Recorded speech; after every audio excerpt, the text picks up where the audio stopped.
ఇక్కడ దేశమంతా కూడా ఎలక్షన్ ఫీవర్ నడుస్తుంది. బయటికెళ్తే 50,000 కంటే ఎక్కువ నగదు కనుక తీసుకెళ్తుంటే పోలీసులు పట్టుకోవడము, వెహికల్ చెక్ చేయడము, బైక్ మీద వెళ్తున్నా చెక్ చేయడము, మన దగ్గర హార్డ్ క్యాష్ ఉన్నా, ఒకవేళ విలువైన వస్తువులు బంగారం, వెండి లాంటి విలువైన వస్తువులు ఉన్నా కానీ 50,000 కంటే వర్త్ ఎక్కువ ఉంటే కనుక వాళ్ళు సీజ్ చేయడం జరుగుతుంది. మరి ఈ విధంగా సీజ్ చేస్తే కనుక మనం ఏం చేయాలి, ఒకవేళ ప్రూఫ్స్ అంటే ఏం చూపించాలి అనే దాని గురించి మనము డిస్కస్ చేద్దాం. అయితే ఈ టాపిక్లో వెళ్ళే ముందు నా ఛానల్ అయితే సబ్స్క్రైబ్ చేయండి. ఈ ఇన్ఫర్మేషన్ ఎవరికైనా ఉపయోగపడుతున్నట్టు కనుక షేర్ చేయండి, లైక్ చేయండి, కామెంట్ చేయండి. అయితే టాపిక్లోకి వెళ్దాం. ఇక్కడ మనము వెహికల్లో కనుక వెళ్తున్నప్పుడు పోలీసులు సాధారణంగా సెర్చ్ చేస్తూ ఉంటారు. 50,000 కంటే ఎక్కువ నగదు ఉన్నా కానీ, లేదంటే ఈ గోల్డ్, సిల్వర్ లాంటి ఆర్టికల్స్ ఉన్నా కానీ వారైతే సరైన పత్రాలు అడుగుతారు. అంటే ఫర్ ఎగ్జాంపుల్ ఇప్పుడంతా పెళ్ళిళ్ళ సీజన్ నడుస్తుంది, ఒక పక్క ఎలక్షన్ నడుస్తున్నాయి. మరి షాపింగ్ కోసం అని చెప్పేసి ఓ ₹1,00,000 2,00,000 తీసుకెళ్తే కనుక బయటకు వెళ్తే పోలీసులు పట్టుకుంటున్నారు. మరి అటువంటి పరిస్థితులు ఏం చేయాలి అంటే కనుక మనము ఆ యొక్క మ్యారేజ్ కార్డును వెంట పెట్టుకోవాలి. పలానా మ్యారేజ్ పలానా రోజు ఉంది కాబట్టి దీనికి సంబంధించిన షాపింగ్లో భాగంగా ఈ డబ్బులు తీసుకుపోతున్నామని చెప్పేసి పోలీసులకు మనము ఎక్స్ప్లెయిన్ చేయాల్సి ఉంటుంది. వారు కనుక మనం చెప్పేది నిజమని నమ్మితే కనుక వెంటనే మన యొక్క డబ్బులు మనకు ఇచ్చేస్తారు. అలాగే మనము ఏదైనా ల్యాండ్ అగ్రిమెంట్ గురించి కానీ, లేదంటే ఇతర కంపెనీ ట్రాన్సాక్షన్ సంబంధించి కానీ ఏ దానికి వెళ్ళినా కానీ దాని యొక్క రిలవెంట్ డాక్యుమెంట్ అయితే మనము పోలీసులకు ప్రొడ్యూస్ చేయాల్సి ఉంటుంది. వాళ్ళు ఆ యొక్క మన యొక్క వర్షన్ని నమ్మితే కనుక ఇమీడియట్గా మన యొక్క డబ్బులు మనకు ఇవ్వడం జరుగుతుంది. ఒకవేళ మన దగ్గర సరైన ఆధారాలు ఆ రోజు అంటే వాళ్ళు పట్టుకున్న రోజుకు కనుక మన దగ్గర లేకపోతే వాళ్ళు ఎంత అమౌంట్ సీజ్ చేశారు, ఎక్కడ సీజ్ చేశారు, ఎవరి అమౌంట్ సీజ్ చేశారని మన పర్టికులర్స్, ఎవరు సీజ్ చేశారు వాళ్ళ పర్టికులర్స్, ఎక్కడ సీజ్ అన్నీ కూడా మనకు ఒక పంచనామాలాగా రాసి ఆ రిసిప్ట్ అయితే మనకి ఇస్తారు. ఒకవేళ అప్పటికప్పుడు మన దగ్గర లేకపోయిన ప్రూఫ్స్ మనము ఆ రోజు కానీ, లేదంటే మరుసటి రోజు కానీ మనకు ప్రతి జిల్లాలో గ్రీవెన్స్ కమిటీ అని చెప్పేసి ఉంటుంది. అక్కడికి వెళ్ళి మన యొక్క ప్రూఫ్స్ మనం సబ్మిట్ చేస్తే కనుక వాళ్ళు దాన్ని నమ్మితే ఇమీడియట్గా మన యొక్క నగదు మనకు ఇచ్చేస్తారు.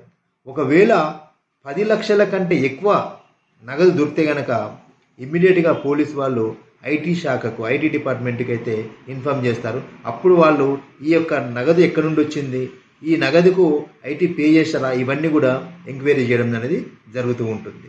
అలాగే మనకు మద్యం దొరికినా కానీ ఎక్సైజ్ డిపార్ట్మెంట్ వాళ్ళు చేస్తుంటారు. ఇక్కడ పోలీస్ అండ్ ఐటీ శాఖ అండ్ ఎక్సైజ్ డిపార్ట్మెంట్ 3 కూడా ఇక్కడ కలిసి ఈ ఎలక్షన్ డ్యూటీ అనేది చేయడం జరుగుతుంది అన్నమాట. చాలామందికి ఇంకో డౌట్ ఏంటంటే ఈ అమౌంట్ మన నగదు రూపంలోనే మరి తీసుకెళ్తారా, కొంతమంది ఆన్లైన్ కూడా ఓట్ల కోసం పంచేవాళ్ళు ఉంటారు కదా, దానికి ఏంటి అని అంటే కనుక ఈ యూపీఐ వాడకం పెరిగిన తర్వాత ఈ ఎలక్షన్ కమిషన్ వాళ్ళు ఈ ఏఐ ఇంటెలిజెన్స్ ద్వారా అంటే ఆర్టిఫిషియల్ ఇంటెలిజెన్స్ ద్వారా ఈ బ్యాంక్ అకౌంట్స్ను కూడా వాళ్ళు ఎక్కువ అకౌంట్స్ డిపాజిట్ కావడము, ఆ అకౌంట్ నుంచి ఎక్కువ మందికి ట్రాన్స్ఫర్ కావడం ఏదైతే జరుగుతుందో వాటిని ఈ ఏఐ ఇంటెలిజెన్స్ ఆటోమేటిక్గా ఐటీ డిపార్ట్మెంట్ వాళ్ళకు మెసేజ్ పంపిస్తుంది అనమాట. అంటే వాళ్ళ అకౌంట్ల మీద కూడా నిఘా అనేది ఉంటుంది.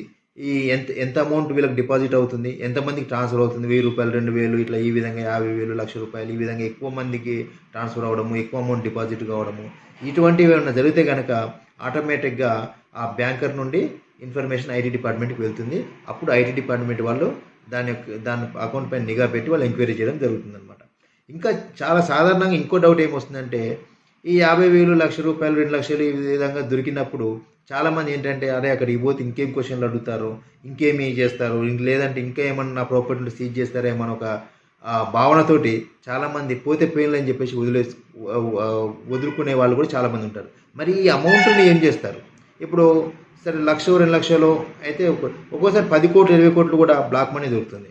వాళ్ళు ఏంటి అంటే మళ్ళీ ఐటీ డిపార్ట్మెంట్ దగ్గర పోతే ఇంకేమన్నా బయటపడితే ఏమన్నా భయాందాలతో కూడా వదిలేసుకునే పరిస్థితులు చాలా వస్తున్నాయి. మరి ఈ నగదంతా ఏం చేస్తారు అంటే ఈ ఎలక్షన్ అయిపోయిన తర్వాత ఈ డాక్యుమెంట్స్ దాని రిలవెంట్ డాక్యుమెంట్స్ సంబంధించి అన్నీ కూడా ఈ money, cash and silver ornaments కానీ లేదంటే గోల్డ్ కానీ సీజ్ చేసిన ప్రతిదీ కూడా ఈవెన్ లిక్కర్ కానీ ఇవన్నీ కూడా ఎంత సీజ్ చేశారో అవన్నీ కూడా డీటెయిల్స్ రాసి కోర్టుకు సమర్పించడం జరుగుతుంది అనమాట. ఆ కోర్టు ఎక్కడైతే డిపాజిట్ చేయమని ఆర్డర్ ఇస్తే కనుక అక్కడ డిపాజిట్ చేసి దానికి సంబంధించిన ఇన్ఫర్మేషన్ అంతా కూడా ఐటీ వాళ్ళకు ఇన్కమ్ ట్యాక్స్ డిపార్ట్మెంట్ వాళ్ళకు సరెండర్ చేయడం జరుగుతుంది అనమాట. ఒకవేళ ఫ్యూచర్లో కూడా ఏమైనా వాళ్ళకు సంబంధించిన రిలవెంట్ డాక్యుమెంట్స్ వస్తే కనుక తీసుకోవడానికి అవకాశం కూడా కోర్టు కల్పిస్తుంది. కాబట్టి చాలామందికి ఇటువంటి సందేహాలు ఉంటాయి. మరి పట్టుకుంటే ఏంటి, ఇప్పటికీ కూడా చాలామంది అడుగుతుంటారు వచ్చి, సార్ ఇట్లా ఎలక్షన్ డ్యూటీ జరుగుతుంది, మరి ఏమన్నా పట్టుకుంటే ఎక్కడికి పోవాలి ఏంటి అని చెప్పేసి అందరికీ ఇన్ఫర్మేషన్ తెలియాలని చెప్పేసి ఈ వీడియో చేయడం జరిగింది.